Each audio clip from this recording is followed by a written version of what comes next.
is the Yreka Communications Ad Hoc meeting for July 27th. And would you please join me in the Pledge of Allegiance? I pledge allegiance to the flag of the United States of America and to the republic for which it stands, one nation, under God, indivisible, with liberty and justice for all.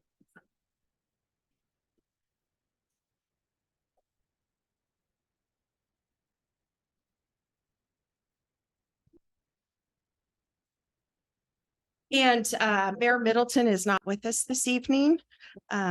So we make note of that. And as I stated last meeting, and we know that this meeting is a lot less formal than a city council meeting.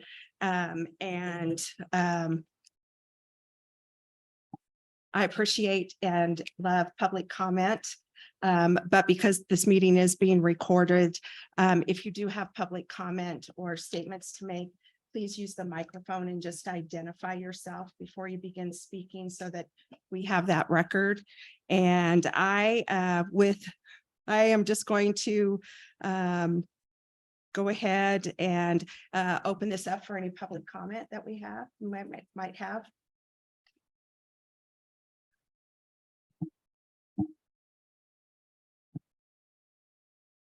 Lorenzo Lowe. This is the water quality report. It came in the utility bill. If you don't get a utility bill, you won't see this. It's not on the city website.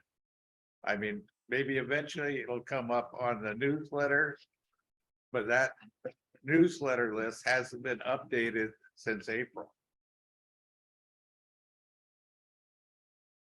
This would be so simple to put on Facebook so everybody can read it.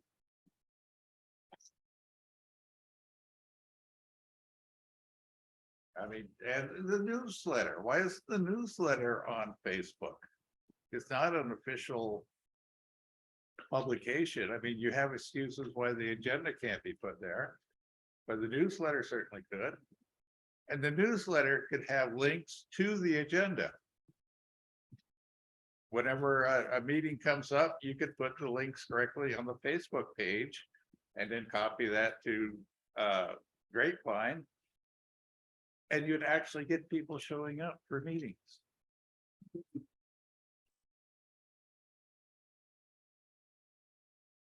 Thank you. Okay, now Marie Autry. On the same lines as this, the only people who get this are people who pay the water bill or utility bill. Renters who don't pay the water, they don't get this. So if it could start saying, attention, please pass this on to your renters, so renters know, because like when there was water restrictions, we didn't know, our landlord never told us, we knew because we come here. Otherwise, we wouldn't have known that the water was restricted. So that's something that needs to be put on there. Pass this on to your renters. Thank you. Thank you. Okay.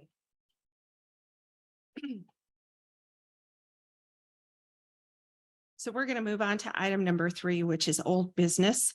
And I will just turn this over to you. Yes, Mr. thank Ledbetter. you, Council Member Baker. This is Jason Ledbetter, the city manager. I want to direct everybody here following along to the handout that says Yreka communication meeting. And I just want to kind of read through this together and stop at a multitude of locations and discuss certain things. And certainly the comments that were just made, I think, will be useful when we get to the newsletter item that's on the top of the page. But I'm just going to read this and stop and ask questions of you, ask questions of the public that's here, and of Miss Hogan there in the back, and just make sure that we're kind of starting to put together a white paper or action items that will come from this meeting. So here's what I currently have as the goal. And here for the communication ad hoc, that is to increase awareness and communication with the city of Yreka public on the many projects the city of Yreka is currently working on. This could probably be crafted in a better way, but am I missing something here? Is there other things that need to be part of the goals of this 12-month process for kind of implementing a new strategic plan for communication? And we can certainly tighten up and spend hour on mission statement and goal and all that, but just as far as intent, and do things need to be added that aren't kind of in the intent of what's currently stated?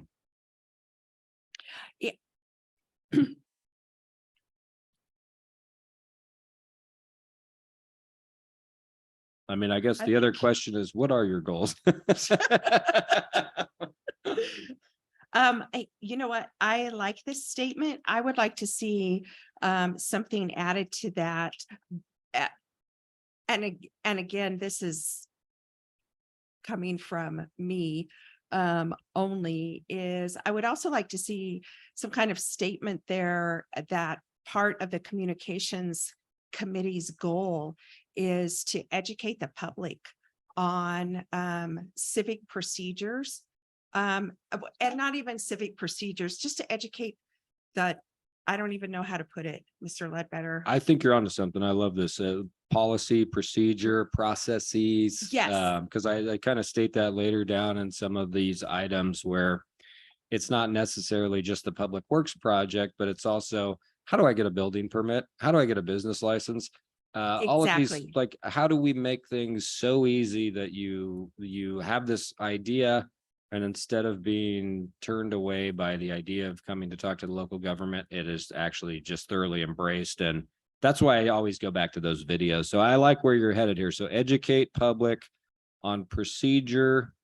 So please continue. And I'm just taking notes, and this is going to change. We have more meetings, and we'll just Right. keep going over this document, keep building upon it so that we get a real functional action plan for the for finishing out this process. So just in addition to that, educate the public on city procedures and policies.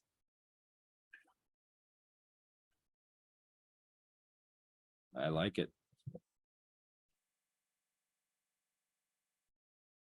And I mean, that's pretty much my understanding of what we're doing here as well, is that's the intent, is that there's a lack of I think we were just talking about this. There should be more celebration over everything that we're doing here, but most Yes. people don't know what we're doing here. Yeah. So I'm going to just zip down here into the different communication Okay. tools. And so the first one is the newsletter. So here's kind of what I've written about the newsletter. The city of Yreka produces a quarterly newsletter that is inserted into the monthly utility bill and posted on the city website. The newsletter has been utilized for communicating public works projects, drought information, water quality, park reservations, wildfire risks, rate increases, senior dining info, job opportunities, etc. And then I just put a little question mark under here, and this is where I want the public input. Statements and question marks about the newsletter, which we just got a lot of kind of input from Lorenzo. My question, I guess, first and foremost is that, and these are just questions, we're not going to make any of these changes because some of these changes require more money, right? Right. They require a budgeted line item, but this is my question. Should the city increase or decrease the frequency of the quarterly newsletter in the utility bill? Meaning, really, should it be every single month, or should it still just stick at 4 times a year that we're sending out a newsletter? We also have a commentary, basically the city, because the city does post a newsletter on the website, and it really is not very friendly on getting to that point, in my opinion. But I kind of like this idea that when we post when the newsletter goes out, we post it on Facebook. I mean, that just makes sense to me. So I'm gonna make that statement that that's an action item that this group would like to see. It's a real easy one in my opinion, but newsletter goes out and then it's immediately posted on Facebook. I like that. And I would like to see a monthly newsletter. Okay.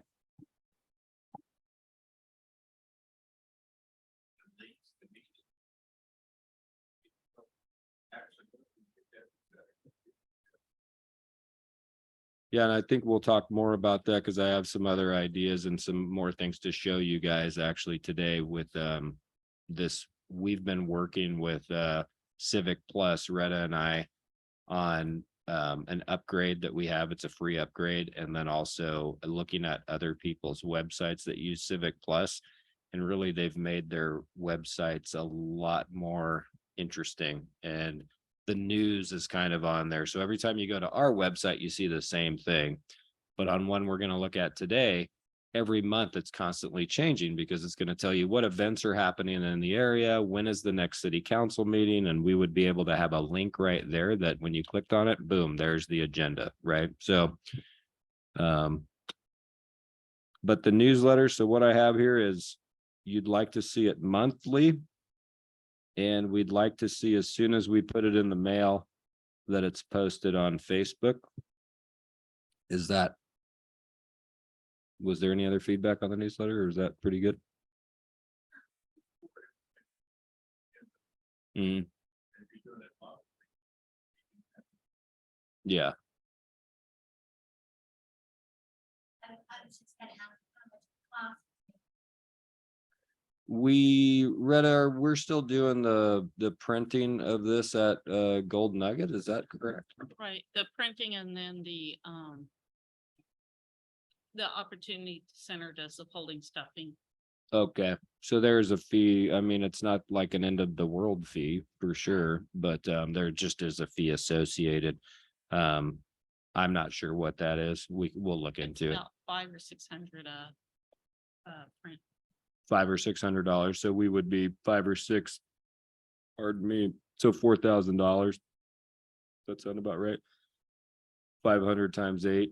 If we're only doing 4 right now per year, so there's a bit of a fee there, but it certainly is. Right now, it sounds like a really good idea. And when we go through this and we see some other things, we may say, you know what, we don't even need that. Maybe it's easier to work on, and she's got it up right here. This is Miramar, and we'll get to this. Please leave this up. Thank you very much, Retta. So I'm going to move on. So Click Fix. This is a website application that allows the public to notify the city without calling or entering City Hall. Application primarily used to alert the city of code enforcement violations and public works issues in the street, at our parks, or on other city property.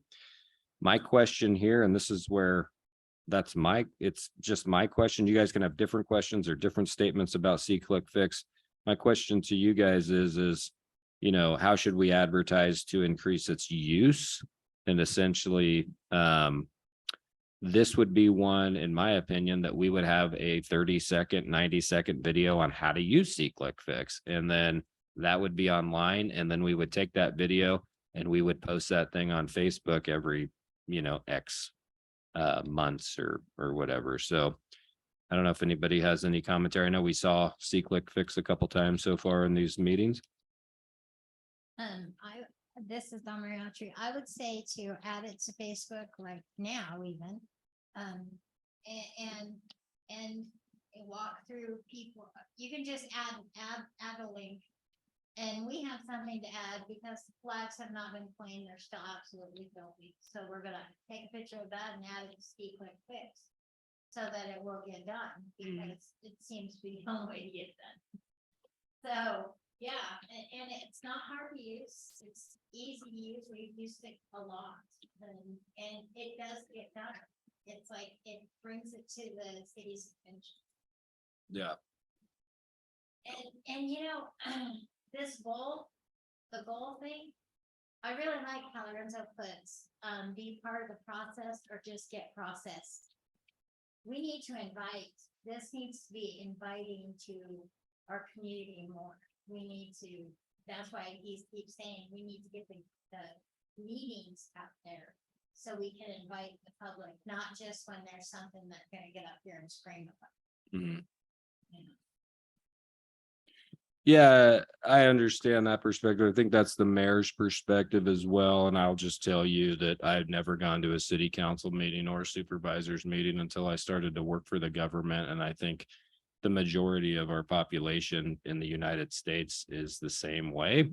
And inevitably, I think we have to strategically try to just get those people aware of what we're doing. And then that may drive them into the meeting, quite frankly. And we keep talking about it, but there is a very cool website that we're going to see in August or September. And that is Citizen Lab, where technically we could poll everyone that lives in the city of Yreka on a number of issues, and they would never have to come in here and engage us, but we would have data to prove that this is the will of what the people would like to see happen. So we're toying with different ways to get that level of input. And we'll see what happens. And Red is also working on a CRC grant, which would make a number of aesthetic improvements to this space, which might also bring more people in here too. So new seats. Exactly, a better sound system for sure. Okay, and then next one I have are published documents. So the city of Yreka is legally obligated to publicly notice specific items within the local newspaper. The city of Yreka now uses both the Record Searchlight and the Siskiyou Daily News to publicly notice documents that require legal public noticing. We're always going to have to do that until maybe the government gets with the times and realizes that a lot of people aren't going to be reading the newspaper probably in a decade or so. But we do have a newspaper, and we have a journalist that comes to our meetings. That's very uncommon, in my opinion, in the area. The county doesn't have journalists that come to their meetings. So there's an opportunity here, in my opinion, and especially when we look at the fire hall and a possible ballot initiative. I mean, I think that we could do a better job here of maybe trying to get freebie articles where they're letters to the editor written by the city of Yreka on what's happening. You know, these are the celebratory things, because we still do have a pretty good clip of people that will read the newspaper in this community, I think.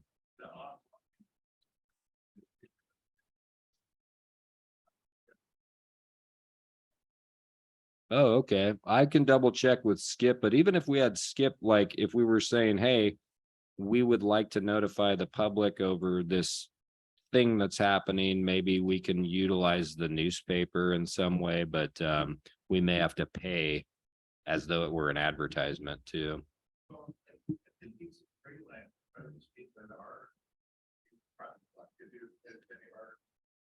That's what I'm thinking. Yeah. The College of the Siskiyous, they used to have some sort of editorial thing going on, and I don't know if it was just because of the Siskiyou Daily News or not. I was gonna call down there and find out, and I still would like to find out about an intern for us to help us do all this. Us, the city.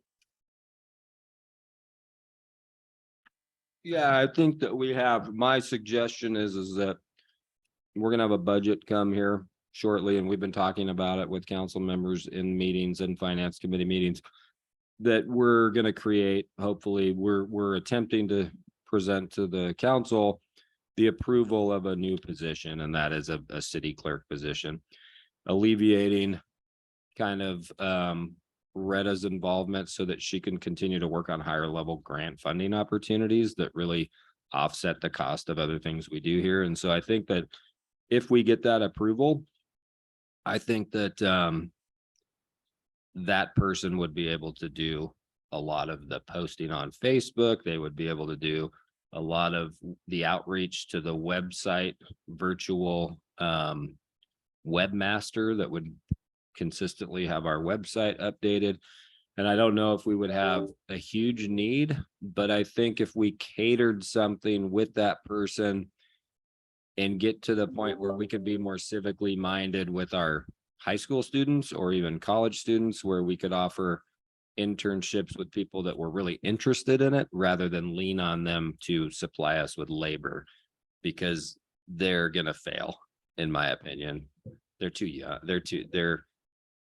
We lose them, right? And then it's the next person. And what happens is you just end up training, you're just training all the Right. time and the person's gone. And then, yeah, but so I do think we have an opportunity to rectify it with an actual position. And I think that the council seems very open to adding that position. So we'll find out here in the coming 2 meetings.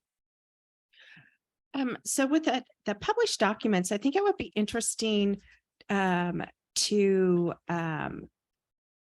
find out.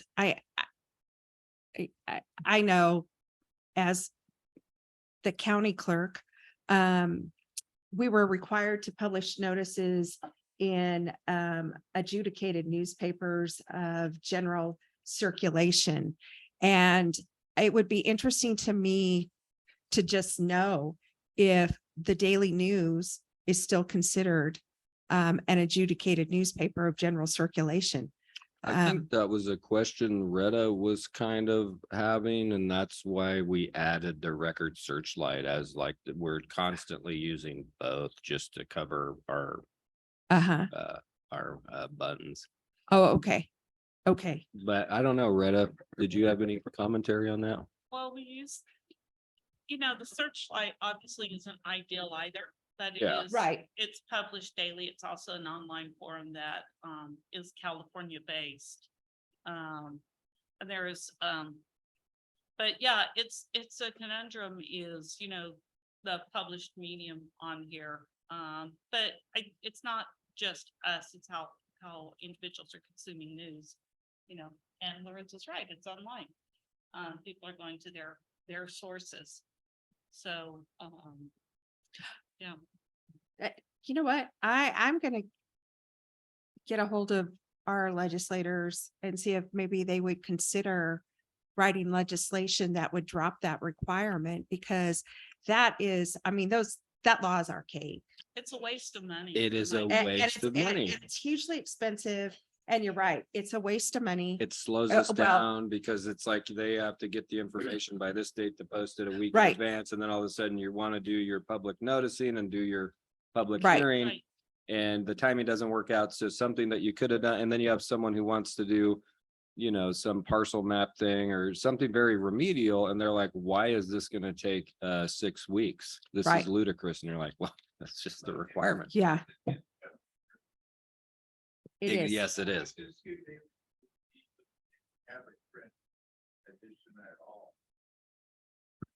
Yes. Right. It's not daily, it's not good. But you that- are correct, Lorenzo. I mean, it is a moneymaker for them, as my understanding. I just wanted to follow up on that. There is a state legal public notice clearinghouse that all the newspapers feed to.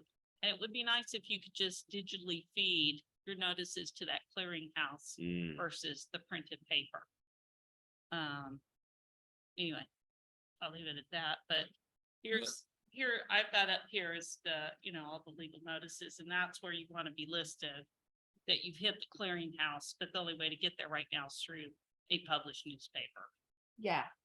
But I think you're on the right track here, Councilwoman, because you want to make an impact for your community, but you're in a position to make a bigger impact for the region as an elected official. And I would love to see this group of folks engage legislators at a higher level to ask these questions, because it just seems like, how are we still doing this? This is ludicrous. We're not the only ones under this circumstance. So, Right. Right. And I believe that it is now legally required that every jurisdiction have a website. So, yeah, you kind of like, well, I can post on my web there. We could have Yes. public noticing on our website, right? exactly. And then post it over here and be done with it. But I do agree with Lorenzo that then that's imminent. even more imminent death for print media, but okay.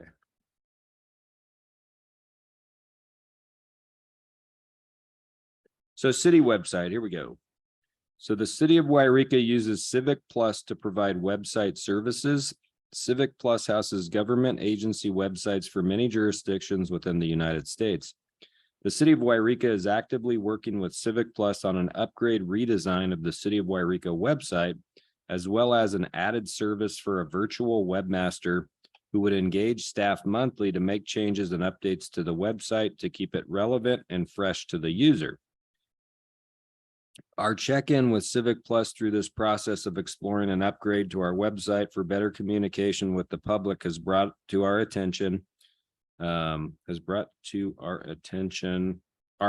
should be an R, our top visited sites from July 4th, 2022 to July 4th, 2023.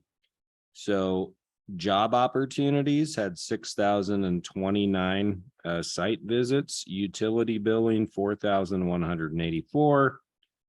Looks like I scratched police department for some reason, but they were third. Then there was the agenda center, 3,417 visits. History of Yreka, 3,100. City council, 2,765.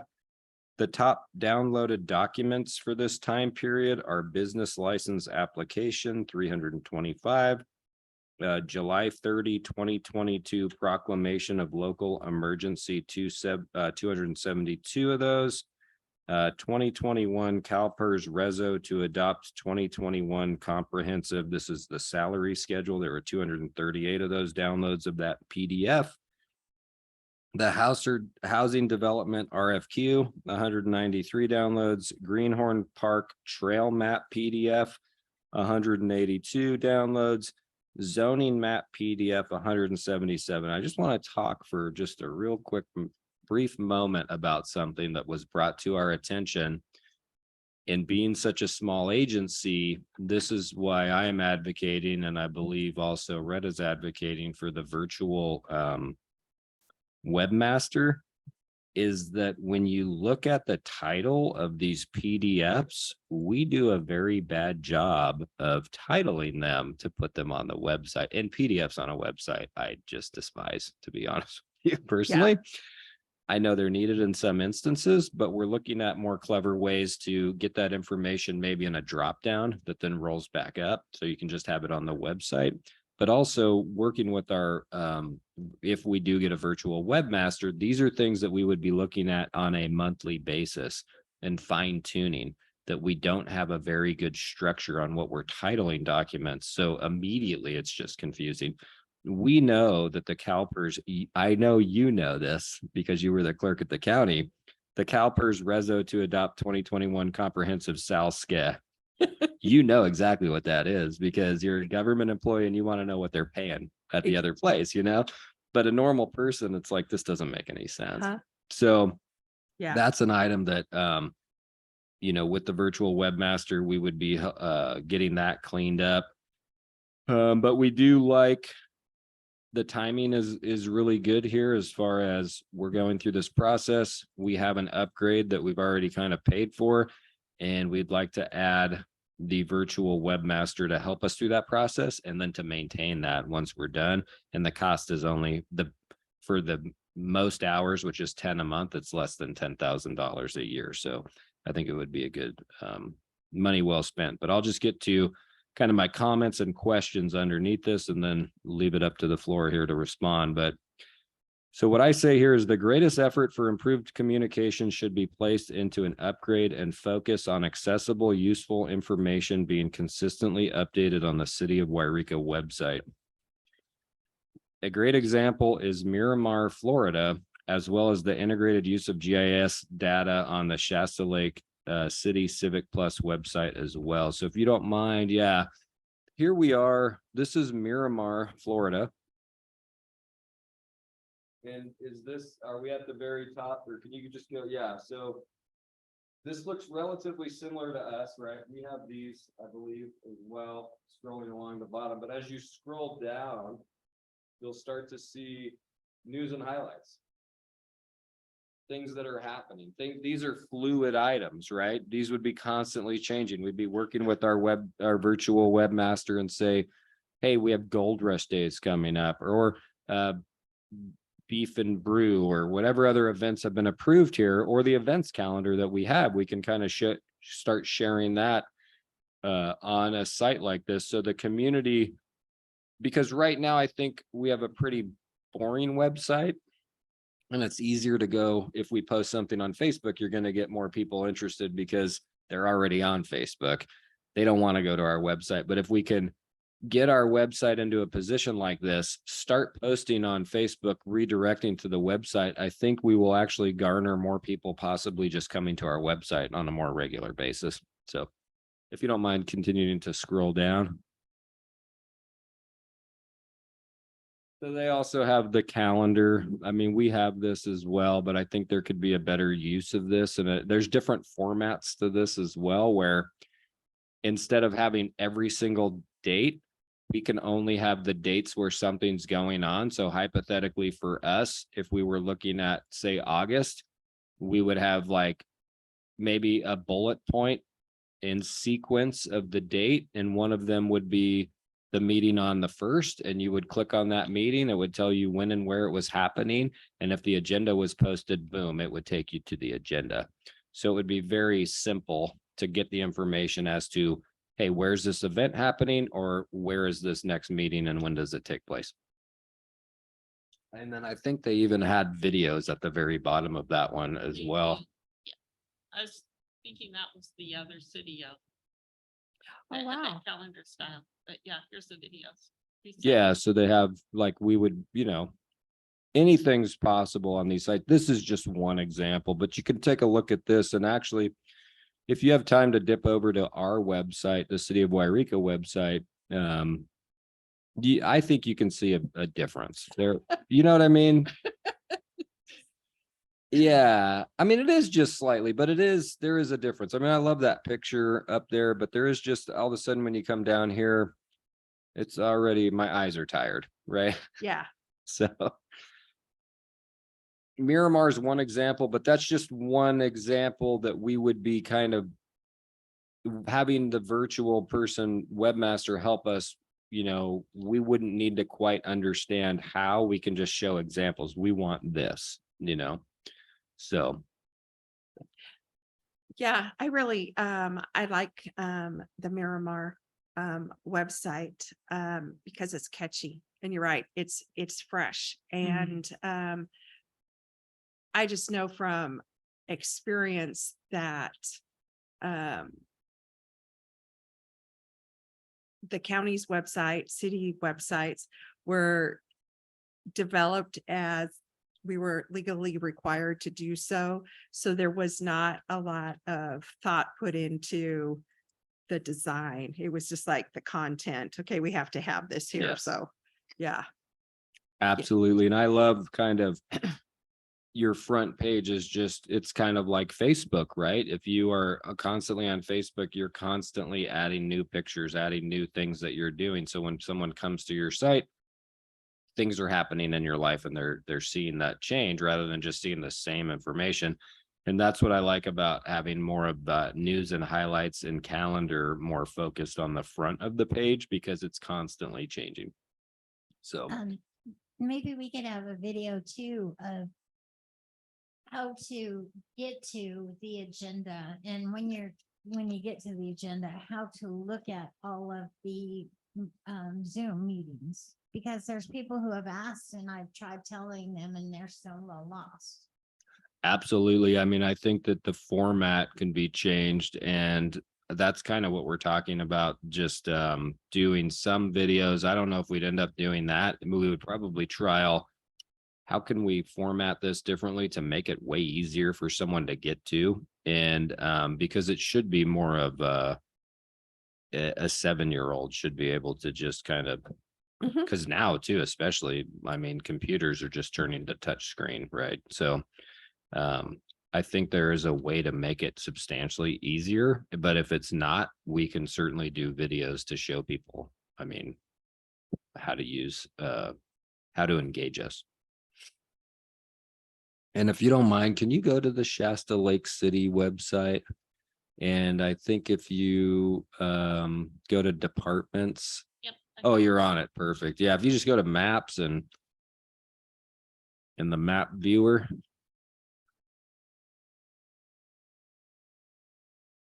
And so on the top right, I think you'll see the layers. I think the closed caption is blocking it at the moment, but yeah, there it is. Or to the left. Yep. Or one more left. I'm sorry. It's those three piled on. Yeah. So you can see here, Mhm. you know, you can click on any one of those, Retta, but one of them that I really like, I think, is the CPI. The census tracts. It's road pavement conditions, I think. Oh, streets probably. Oh, there it is. PCI road. It starts with R. Road information. One down. There There it is. Yeah, click on that. And then click on any road. We're over here. Yeah. The PCI score for Ranchera Road from Cockney Drive to Ranchera Road is 30. This is a residential street segment with a length of 3,280 feet and a surface width of 27 feet.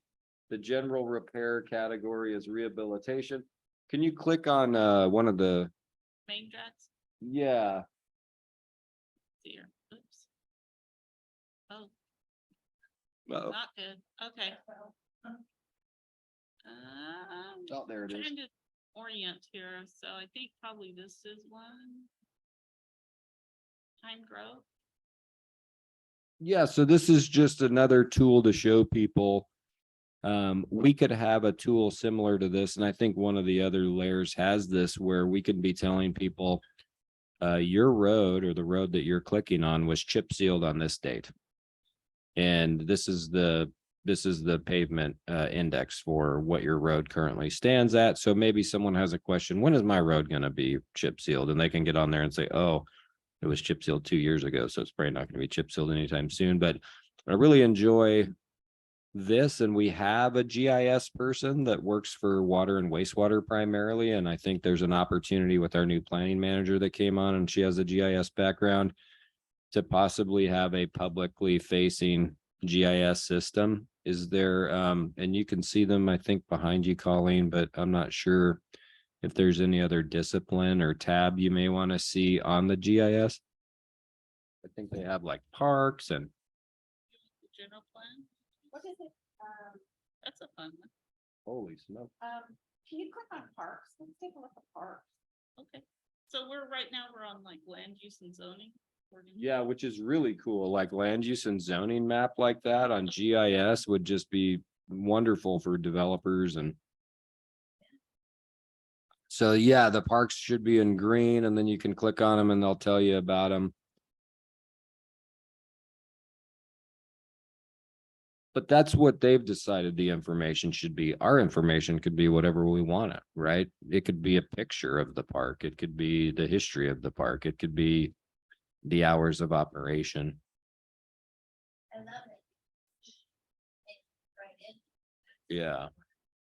It's really, this is the future of the internet, in my opinion, is just regular websites that are layered with GIS. The amount of information on the page we're currently on, depending on what tab we hit, is just exponential. Right, and, I mean, you can even update it for like current events. Like, okay, this is my background, so, Yeah. election day, you could have polling places. Yes. Absolutely. I mean, the sky's the limit with GIS. Yeah. I think that the average person is a little bit intimidated by it at first, but once you figure out, oh, it's just a matter of clicking on buttons and look at Yeah. everything that I could see. Yeah, Yeah. they've made it. It just is like gets easier and easier. Pardon me. Yeah, That's a wildfire severity zones. Oh, that's When you go really to buy your cool. house and cost out insurance. What's traffic counts?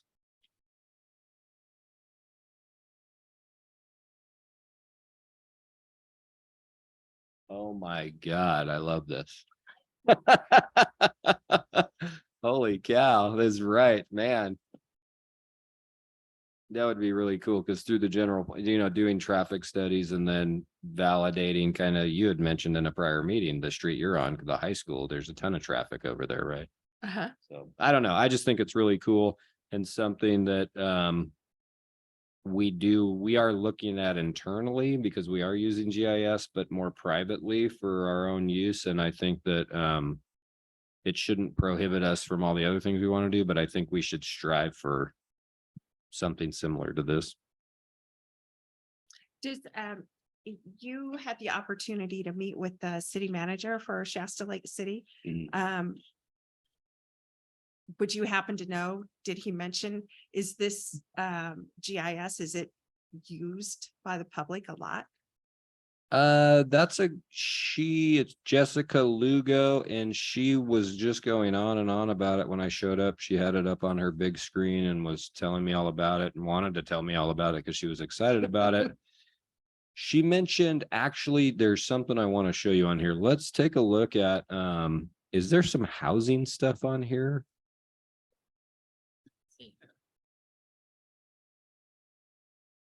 Census? No.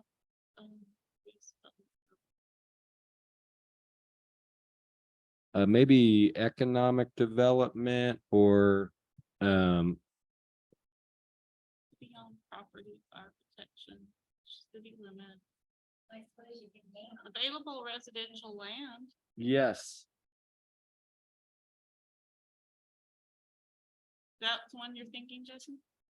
I'm not completely sure, but what she said was the real estate agents all of a sudden, when they implemented this, just absolutely were thankful. And so what was happening is they were going, or they still are, they're going around, and if they have code enforcement complaints or they come across a house that's empty, literally just empty, no one's living there, they're photographing it, they're putting it on their GIS, and then they're allowing real estate agents to access that information, then the public, and then real estate agents are calling the owners of these locations that are sometimes in different states and kind of spurring transactions in that fashion. Or they're doing that with commercial real estate where they're showing, and I forget what tab it is, but they're showing you exactly, hey, here's 7 acres. It's connected to water, wastewater. It's not for sale, but just showing you where things could possibly go, vacant buildings. So I think the ease of use for someone who may be looking to invest in property and maybe looking to do a project, this is a really good tool because that's where Mhm. Juliana gets inundated with ideas, right? Someone has an idea, but they may not necessarily, 99% of the ideas never come to fruition. And then those people get upset because it's like, we can't just stop everything to discuss with you all this data that you need, because most of the time these things don't pan out. We try to do that, but having information like this available, which is what I've advocated for with the Economic Development Council. But at this point, I think we're probably better off starting some of this ourselves, especially as we beef up our planning department. So Who's the floodplain? the floodplain one is so radical too. They have one that's just creeks. It just shows you where all the creeks are flowing. Just really, you could completely geek out on this. Exactly. But the general plan land use, that's a huge one. Yeah.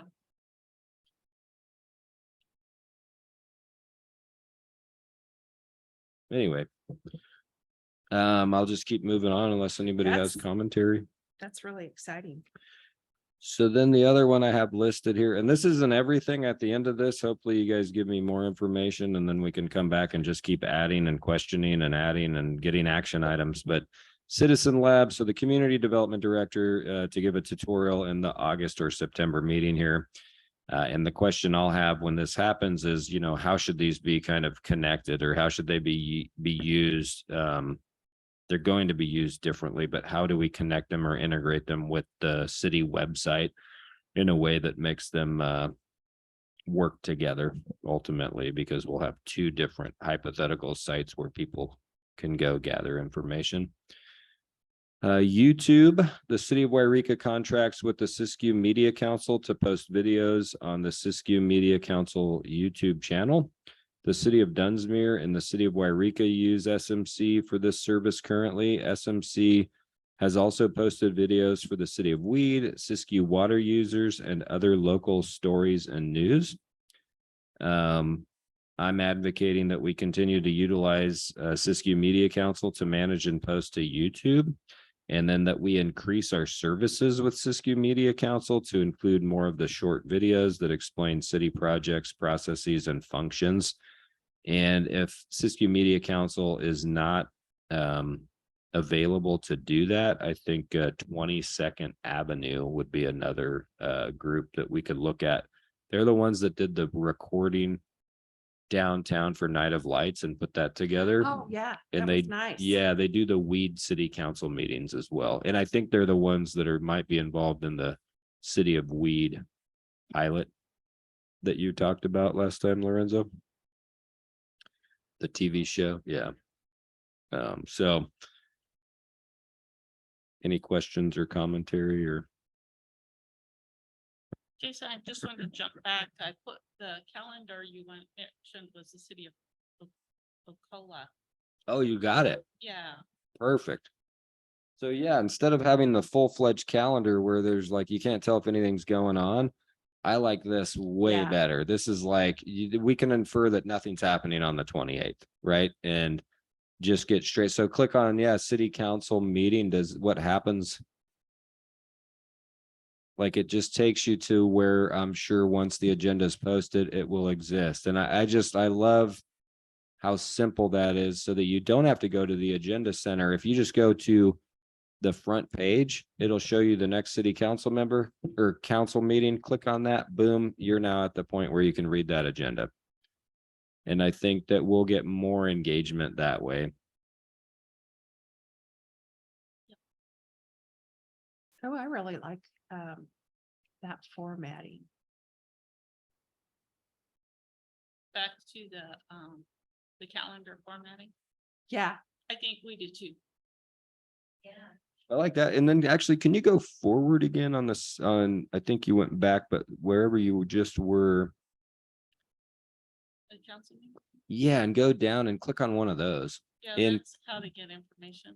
that we love. I love that. Yes. I love that so much because instead of redirecting you to another page, it's just expand on something here. You have a question about this, and then you don't have to scroll through 4 pages to get to the thing that you want to get to. It's just one of these tabs that will open up and expand. So I love that. mm, yeah, exactly. It's just all right there. You can have a ton of information and 5 lines, and then depending on what you need, you click on it and you can have 2 pages open up. So Yeah, I like that. so That's good to get that feedback. yeah. So we'll move on to Facebook here. So the city of Yreka Facebook page has 2.4 thousand followers and currently follows no other profile. The city of Yreka generally posts directly onto the Siskiyou County Grapevine, which has a following of just over 39,000 followers. As with most private business social media applications, Facebook requires the user to be a registered user of the application to utilize the service completely. This means the communication strategy for the city of Yreka must have multiple tools that also allow for the public to access information without the need of utilizing a private company application. And so what I'm saying here is that today, Facebook really is the outlet the city should be utilizing for social media. But we also should understand that probably in a decade, it won't be. And it'll be something else that doesn't currently exist. If we wanted to get more 16-year-olds in here, we would not use Facebook. We would use TikTok. And to try to stay up with all of that, I think that that is a waste of our time. And that our focus should be on the website, using the social media of the day, which is Facebook, and then posting onto the Grapevine and forcing people onto the website, and then reevaluating in a decade if Facebook has kind of fallen by the wayside, what the next big application is. So my questions here for you folks are, once we get this solidified, is I think we should have just a general rule of thumb that we mandate the city clerk post something on Facebook every so often. Right. To keep it fresh, to keep people, instead of just when we need it, because you go back and you look at, hey, let me see when Siskiyou OES last posted about, and it'll be months will go by on Twitter, but there's nothing there, right? So continuing to make ourselves relevant, I think that we should have structure where at bare minimum, because once we get things kind of up and running with the standard, I think it's easy to say that, once a week, you have got to post something, right? Right. And really, when you get more engaged, all of a sudden we'll probably be posting way more often than that. But I think having some level of structure, that if you have nothing, post the agenda, post a video, it doesn't matter, post something so that people are just kind of getting used to seeing the city of Yreka post. And then what information is priority for Facebook posts, I guess, is my question as well. And shall the city only post onto the Siskiyou Grapevine when posting on Facebook to maximize exposure? I think that should be part of our policy. Lorenzo's brought it up. Matt Bray's brought it up. We should never just post on Facebook. We should always force the post to be delivered to the Grapevine. If that makes sense. I don't know. I don't have Facebook. So. Because the followers on the Grapevine are almost 40,000, and it's forcing everybody that gets on the Grapevine to gossip. They'll see our post, right? Otherwise, they have to go to it's almost like the website again. They have to go to our site, or they have to be on, like, during that time frame on Facebook to kind of see the algorithm force our post to come onto their feed. Whereas on the Grapevine, there's just way more exposure. So I kind of advocate that we should never only post on Facebook. It should always be a Facebook posting that then is attached to the Grapevine, if that makes sense. Yeah, and there should be, in my opinion, there should be a really strong policy about not anybody that's involved in the city government not responding to the comments. I completely agree. I think that's the correct strategy. And at the first city manager conference I went to, you had two groups, people, and most of them were leaning towards that because they tried to combat misinformation. And, they were doing that, just posting facts under people's posts that weren't, that were kind of arguing with them or had libel, or were lying. And you're never going to win that battle. Exactly. Never.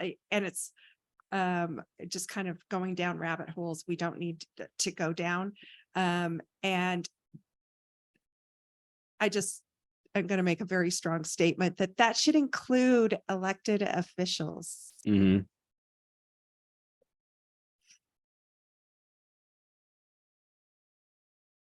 So yeah, I'm going to call it the post and ghost.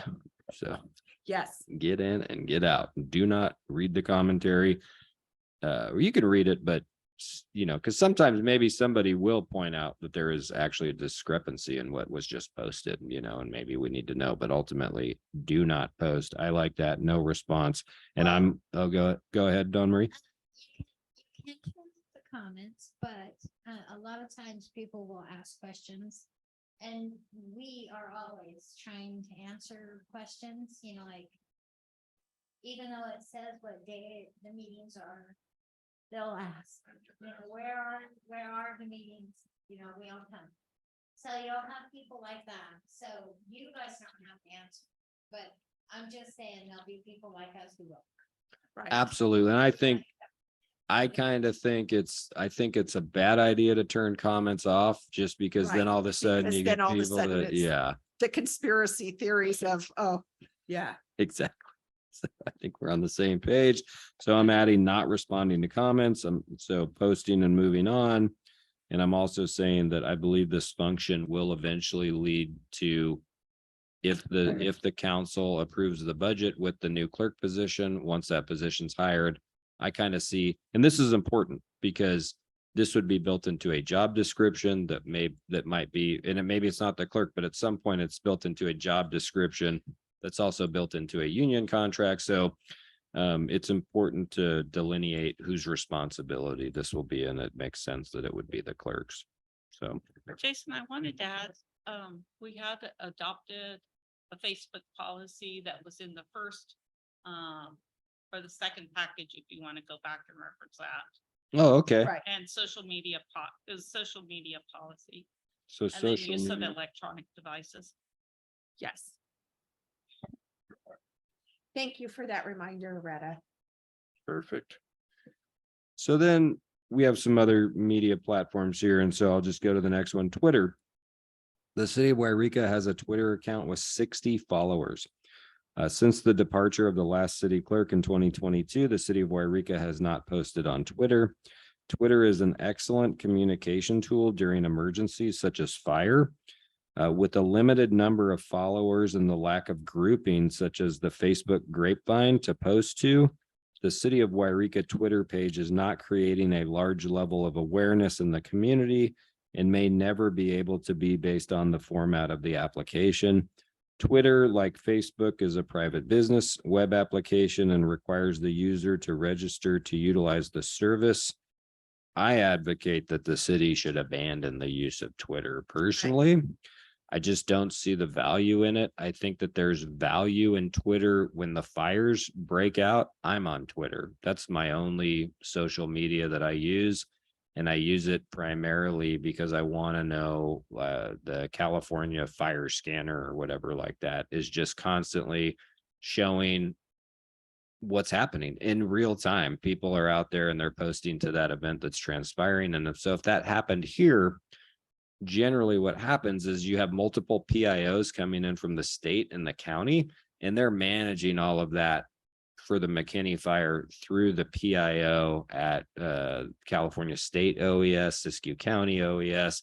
We don't necessarily need to get Cal Fire is handling that information. So I don't think it's valuable for the city. And I think it actually is one of those things that it just needs to be deleted because it's a real bad look personally if there's 60 followers and no posts whatsoever on Twitter.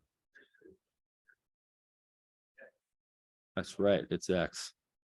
Yeah, and it'll be interesting to see how it changes in the future. It might become more valid at some point for us to consider, utilizing it, but I agree with you, Mr. Ledbetter. I think we should just delete it and stick to Facebook. Yeah, I think Facebook's the way to go, in my opinion. So other social media platforms, the internet is ever expanding and evolving with applications gaining and losing popularity in users. The city currently does not use Instagram, TikTok, and a number of other social media sites to communicate. The primary social media site the city currently uses could be obsolete in the coming decade if a new application gains market share. The city should focus its efforts on improving its website and use the available social media applications to drive engagement to the city website for the primary communication tool with the public. That's kind of what I was talking about earlier. Facebook is the way to go. Get it on the grapevine.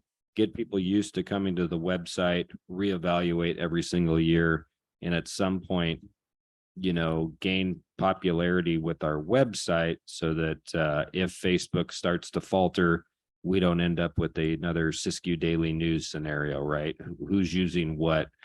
Because now I think it's highly unlikely that we'll see a concentration like we did when MySpace first came out or Friendster and Facebook then followed.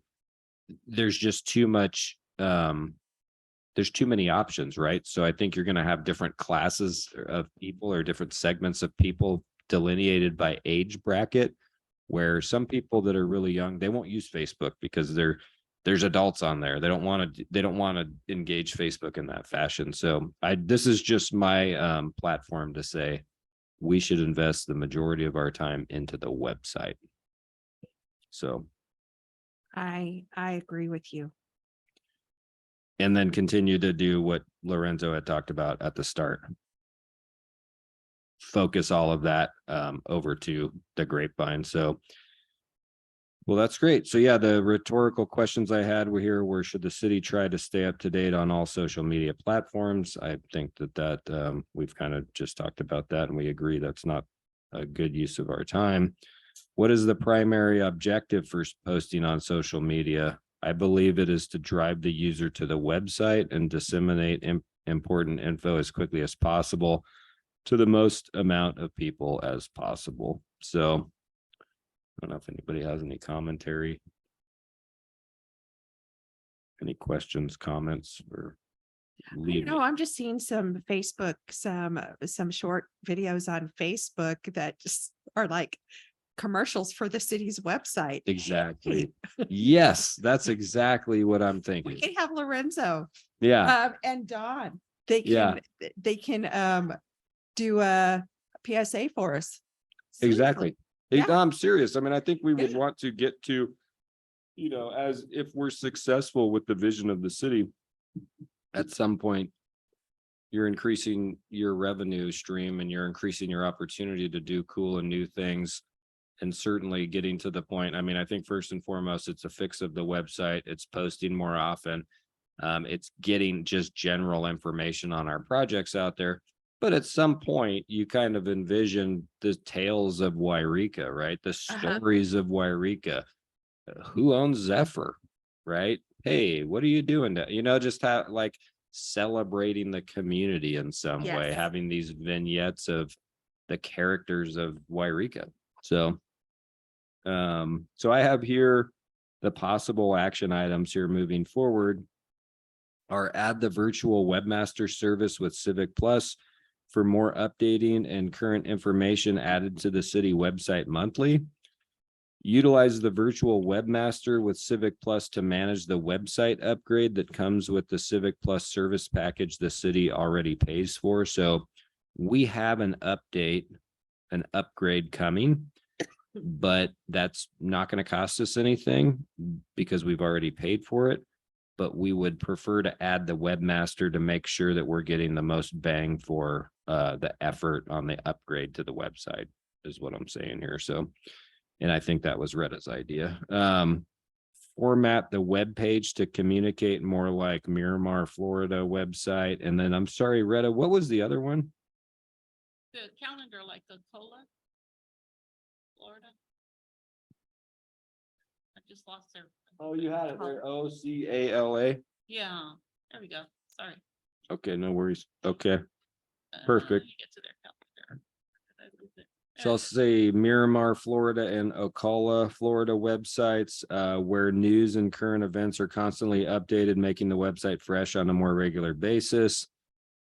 Build out and incorporate the GIS data like the city of Shasta Lakes has done. The city of Yreka currently has built out a GIS model for water and wastewater and has the staff and capability to replicate the Shasta Lake City example. And I think that's more of a long play and would happen over a multitude of years.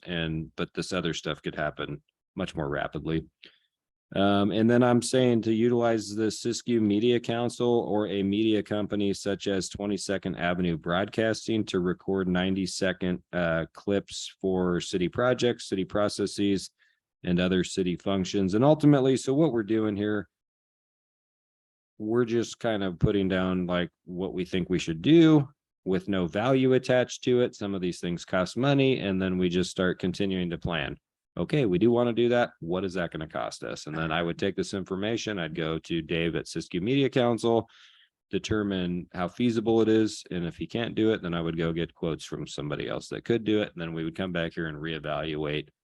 Is that appropriate? Is it a good use of money? is it feasible, I guess, so. Yeah. Do you have any other action items? Do you have anything else? Any other direction or comments or? So, Sorry, I've been under the black veil. I didn't. So. so I was thinking, I spend a lot of time thinking about communications Mhm. for somebody who says, a lot. Um. And, social media, the Facebook is great for, typical audience. I'm thinking about people that are my mom's age. Yeah, That are not going to engage anything. They're not going to engage the website. They're not going to engage the social media. They're going to continue to use the newspaper, to read the newspaper, to get the newspaper. So I think that that's important to keep in mind. But I was also thinking about how effective electronic signs are. Because my eyes just go right to them. And I was like thinking, wouldn't it be cool if we had an electronic sign outside of City Hall that had, hey, Tuesday nights, the council meeting, or water bills are coming out. I mean, whatever it is, people driving by would see that. Because the bank does first.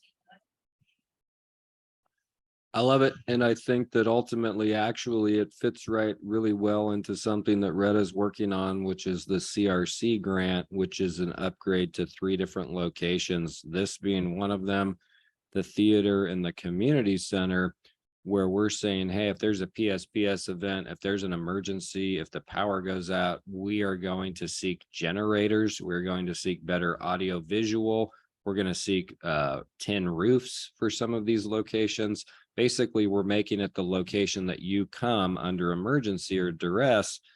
And I think that a sign like this would play very well in communicating with the public, because during the McKinney fire, we could have had all kinds of information just constantly on there. So I'm totally think that that's great. While you were saying that, I had another just very cheap idea that came to my head. Was we have the Madrone Hospice lunches, right? We have a captive audience of people that probably is not getting information. We could literally go down there once a month and do a state of the city. Hey, this is what's going on for everybody. We just do an I announcement. love that. Yeah, so I've written, Newsletters, everything. yeah, so I've written that down as another option too, to get, because that's what we're dealing with here, right? We're dealing with demographics. Hey, most people in this community at the moment are on Siskiyou Grapevine. They just are. And God bless you for being on there, Lorenzo. But when I get on there, it's hard for me because there's a lot of people don't like a lot of things. So it's hard because we're working so hard. But ultimately, that's one giant demographic. But then, like you said, there's people that are only reading the newspaper. They're not on the electronics at all up here. So, I think there's probably more cheap things like this that we can do. Yeah. And that's a great segue, Jason.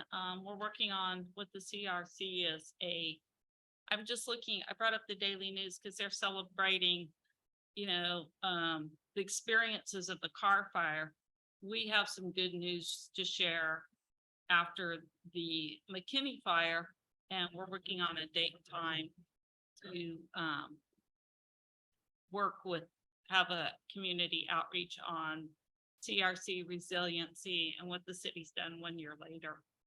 Yeah, Retta had a great idea to have kind of a reflective look back from the McKinney fire 1 year after, because we're really on the 30th, I think, of this month, and how successful the city has been. And really, this person back here, Retta, oh my God, we got news this week that, and I sent these emails out, but we got 5 years of funding. We got just under $1 million to fund a position that is going to be a very well compensated position in the city, a chief resiliency officer. That person will come in and they will work with the Yreka Fire Safe Council, OES, CAL FIRE, and they will continue to go after grants and manage those grants and implementation of those grants for defensible space, We have the mapping in the city on what needs to be masticated based off of fire danger from Jay Perkins. And so now it's just a matter of getting this person in-house and hired. They would go after more grants to facilitate that. And then we found out the very next day that we got the CAL FIRE grant for the air curtain burner. And so that person would come in and manage that project. And that project has a huge overlap with fire safety, with having an outlet for members in the community to not need to burn at their house, and having with the public works crew, we're still, this is in its early stages here, but we got the funding where we would have maybe quadrants, and we would be taking material. The dump truck would come over down, to your house and on a certain date, and they would take your woody material and they would take it back to the yard and they would burn it for free. So you wouldn't have to do it, thereby lowering some level of fire danger for Right. you, because that's the Klamathon fire, right? Somebody burning. I know my brother-in-law's house almost burned down in the valley this summer because of his neighbor. There was it, kind of got away. CAL FIRE luckily put it out, but because somebody was burning debris. So those are two huge things, because ultimately for the next 5 years, this position will go after a multitude of grants, including defensible space around your house, home hardening improvements that we can offer the community. So possibly doing a metal roof instead of doing a regular roof. Just what are the things that we can subsidize the cost to our community and manage that funding coming in, and then spread the wealth for everybody in the community to make ourselves more resilient, focusing on fire here, but ultimately flood hazard reduction, any other crazy emergencies that are somewhat reasonable to the area. So we would like to do that. We're looking at moving the city council meeting on the 15th over to the community center and having a more of a reflective look back on the McKinney fire 1 year later, and what we've done, how successful we've been, and what is coming in the future. And then that meets a goal for the CRC grant application. That's awesome. So You like that it? is Yeah. Retta's idea. Retta, thank you. That seems They're to all be- Retta's ideas. No, it's always like, I know where you are at the McKinney fire, but I'm looking at this little Honda Civic and I'm like, my whole life is gonna go in that trunk and most of it's gonna be dog stuff. Yeah. So. Yeah, Makes you think, for sure. So that was all we had for today, I think, unless you had more, Retta. If anyone else has more public comment, certainly we'll take more items to kind of add here, and we'll just continue to update. I just kind of wanted to get something on paper, so I'll take the notes, I'll update that. And then hopefully we'll have some more topics of discussion and then more possible action items. We can flesh out these action items, but we've had multiple meetings with Civic Plus, and I think we'll continue to flesh out getting to the point of hiring a virtual webmaster. I think that should be a priority. Okay. I personally think that virtual webmaster is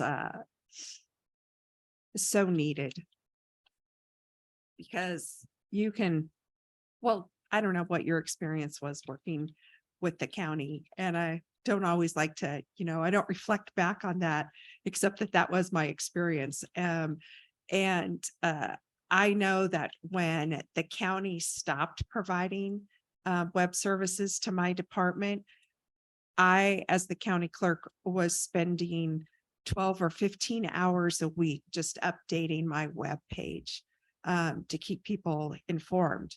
And I had the county clerk's office was a little bit different than, say, the assessor's office or the tax collector's office because of elections. But oh my gosh, you guys, you need a webmaster. I completely agree with you and appreciate that support, because we'll still have to post some stuff ourselves, Right. but ultimately you run into trouble, right? And you got to fix it yourself and you got to figure it out. But if you have somebody that you can easily call and get the answer from, it makes life a lot easier. And ultimately, I think it'll make the site a lot fresher. Yes. So Yeah, And it's really, if we were to hire somebody, it would be very, very expensive. We're talking about $10,000 a year. yeah. So it's not a big deal for um, getting what we're kind of seeking, more public engagement.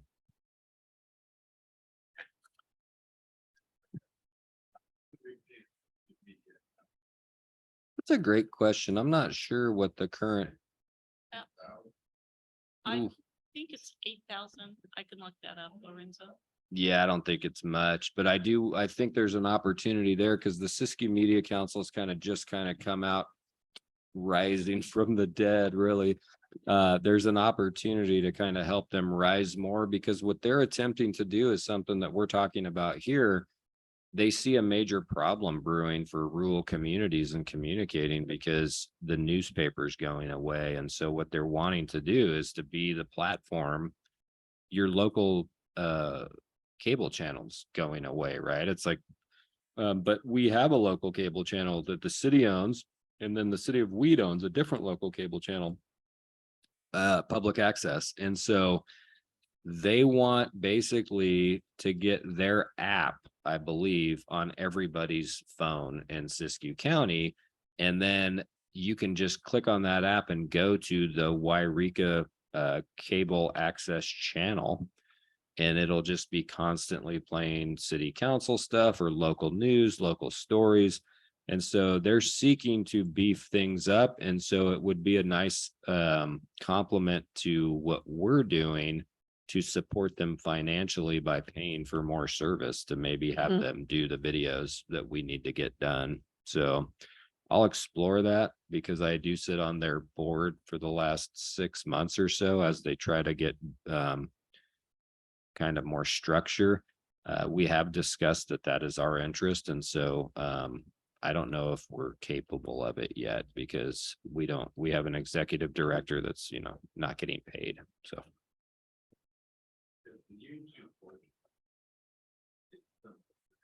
Mm.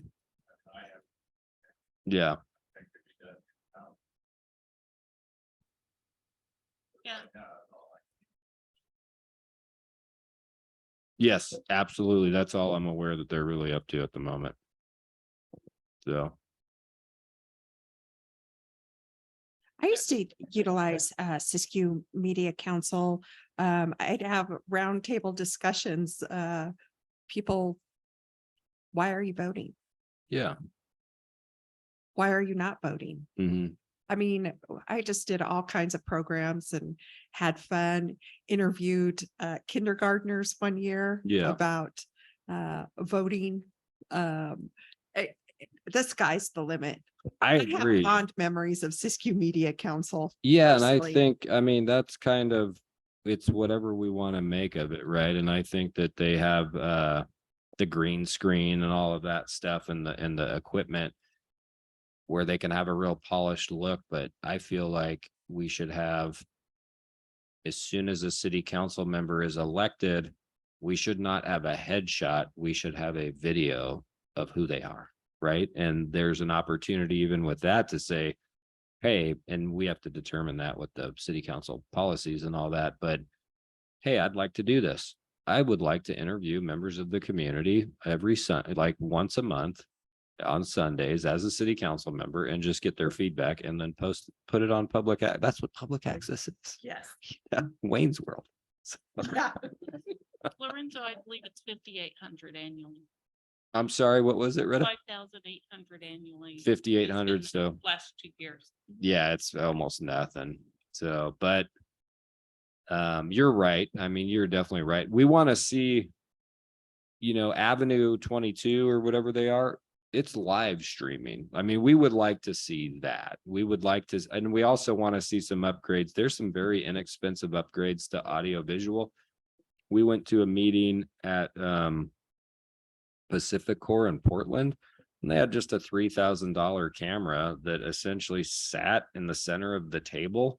And when someone was speaking more often, it just pans over nice and slowly. And then all of a sudden you're framed for a bit. And then if somebody else is talking, because right now, when you come to the podium to talk, there should be a camera on your face. and there's not. And it's hard for the user watching on YouTube. It's very uninteresting.